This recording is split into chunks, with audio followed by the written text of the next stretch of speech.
Fatores essenciais do sentido da beleza,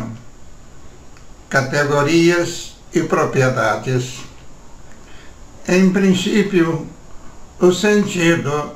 seja da beleza ou da feiura, está diretamente ligado às formas e propriedades dos próprios fenômenos nos quais ele se manifesta e, por conseguinte, a noções como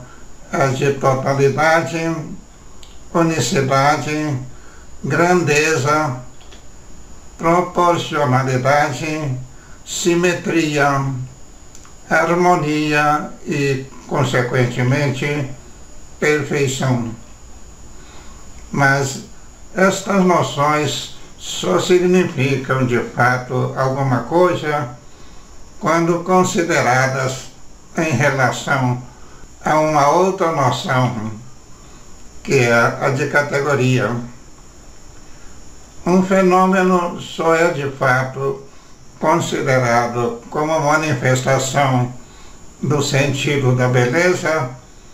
quando se acha em conformidade com a essência da própria categoria a que pertence e, por conseguinte, com o que em tal categoria é o ideal. Aquilo que se acha em conformidade com a essência de sua própria categoria e com o que nela é o ideal é geralmente considerado como manifestação do que é perfeito e do que é bom. O que é bom geralmente agrada, e agradando não por um motivo qualquer, mas pelo motivo de se achar em conformidade com a essência de sua própria categoria e com o que nela é o ideal, é geralmente visto como configuração do que é belo. Inversamente, aquilo que se acha não em conformidade, mas em desvio em relação à essência de sua própria categoria e com o que nela é o ideal, é geralmente visto como configuração não do que é perfeito, muito menos do que é bom, mas do que é imperfeito e, por conseguinte, do que é ruim. O que é ruim geralmente desagrada, e desagradando não por um motivo qualquer, mas pelo motivo de estar em desvio em relação à essência de sua própria categoria e com o que nela é o ideal, é geralmente visto como manifestação não do que é belo, mas do que é feio. É o caso, por exemplo, do indivíduo que,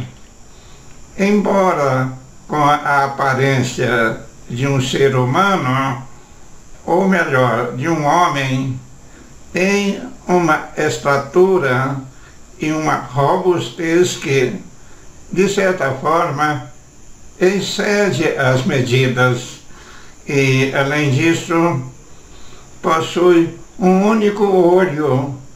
e bem no meio da testa,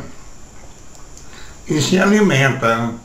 inclusive, de carne humana extraída de indivíduos pegos a unhas secas, a exemplo de Polifemo em Ulisses de Homero. Para ser visto como belo, um rosto humano em qualquer raça e em qualquer cultura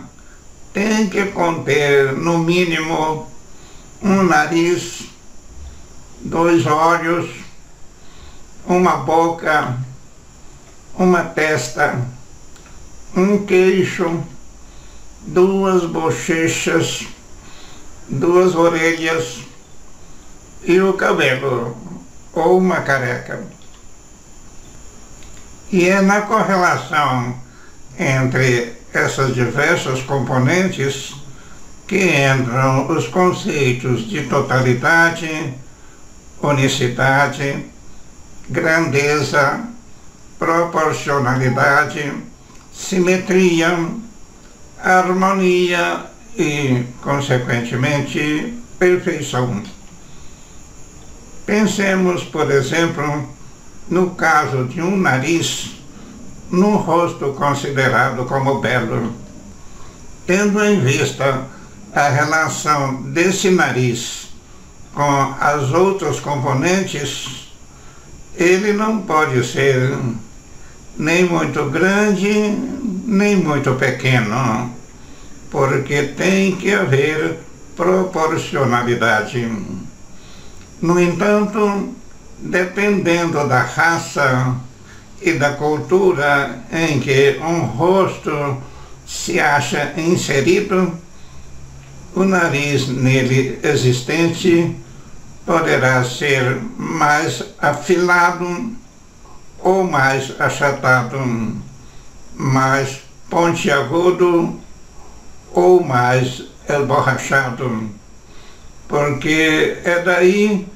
que decorrerá os conceitos do que é perfeito e do que é imperfeito, do que é belo e do que não é belo. No próximo vídeo aprofundaremos um pouco mais a análise do tema aqui abordado. Aguardem.